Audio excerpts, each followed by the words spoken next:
ഏതാ കുട്ടി നീ?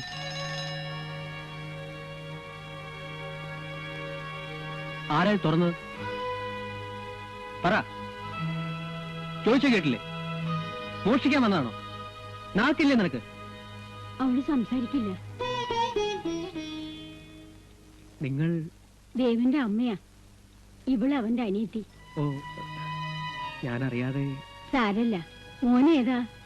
ഞാൻ ദേവന്റെ കൂടെ ജോലി ചെയ്യുന്ന അടുത്ത ക്വാർട്ടേഴ്സിലാ. എഞ്ചിനീയർ ആളെ വിട്ട് വരുത്തിയതാ. അദ്ദേഹത്തെ കാണുന്നില്ല. ദേവൻ എപ്പോഴാ വരിക? ദേവൻ എന്താ പറയൂ. എവിടെ എന്റെ മോൻ? ശവമെടുപ്പിന് ലത്തീഫിന്റെ ബന്ധുക്കൾ വെച്ച് ഫാക്ടറിയിൽ നിന്ന് കുറച്ചുപേരെ ഉണ്ടായിരുന്നല്ലോ. പോലീസ് കേസ് എന്തായി?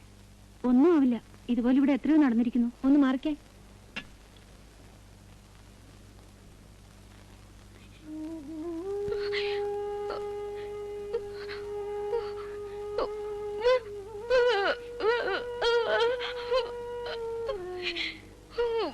കരയണ്ട, ചേട്ടനൊന്നും പറ്റിയിട്ടില്ല. മോനെ, സാരമില്ല. എന്തിനാ മോനെ? മതി, അമ്മ ഇനി ഒന്നും ചോദിക്കണ്ട. പ്രസാദേ, ആരാ ഇവരെ വരുത്തിയത്? എഞ്ചിനീയർ വരുത്തിയതാ. ആ ഇഞ്ചക്ഷൻ കൊടുത്തു. എന്താ ഇവിടെ കൂടി നിൽക്കുന്നത്? ആശുപത്രിയല്ലേ ഇത്? പോണം.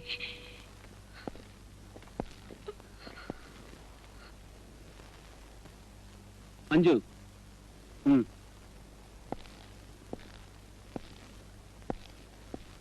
എന്തിനാ അവനെ ഇവിടെ അഡ്മിറ്റ് ചെയ്തത്? മഹേഷിന്റെ അമ്മാവൻ തന്നെ കൊണ്ടുവന്ന കേസാ. കമ്മീഷണർ പറയുമ്പോ പിന്നെ എന്തായാലും കണ്ട റൗഡികളെ കടത്താനുള്ള സ്ഥലമല്ല ഇത്. എളുപ്പം പറഞ്ഞയച്ചേക്ക്.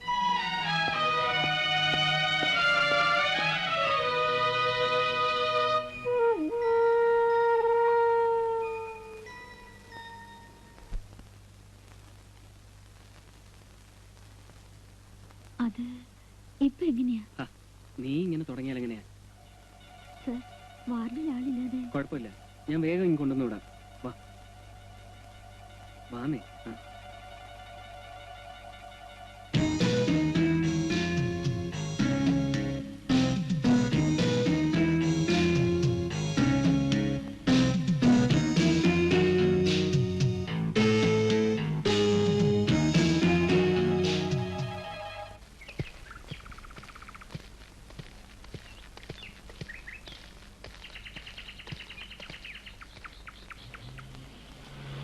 വേണ്ട, എന്ത് പൊയ്ക്കോളൂ, പിന്നെ കാണാം.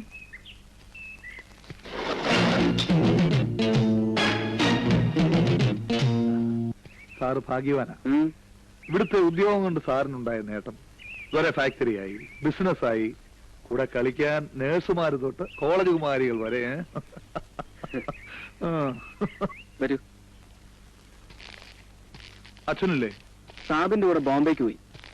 സാബ് തിരിച്ചെത്തുന്നതിന് മുമ്പ് ഫാക്ടറിയിൽ നിന്ന് പെട്ടെന്ന് കുറച്ച് സാധനങ്ങൾ രശ്മി കെമിക്കൽസിൽ എത്തിക്കണം. വിളിച്ചപ്പോഴേ തോന്നി ഇങ്ങനെയുള്ള കാര്യത്തിനുമായിരിക്കുമെന്ന്.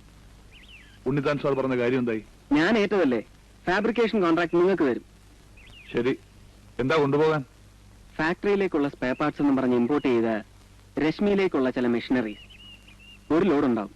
രാത്രി വേണം കടത്താൻ. കോൺട്രാക്ടിന്റെ കാര്യം മറക്കരുത്. ഈയിടെയായി കാര്യം കഴിഞ്ഞാൽ പിന്നെ നിങ്ങളെ കാണാറില്ല.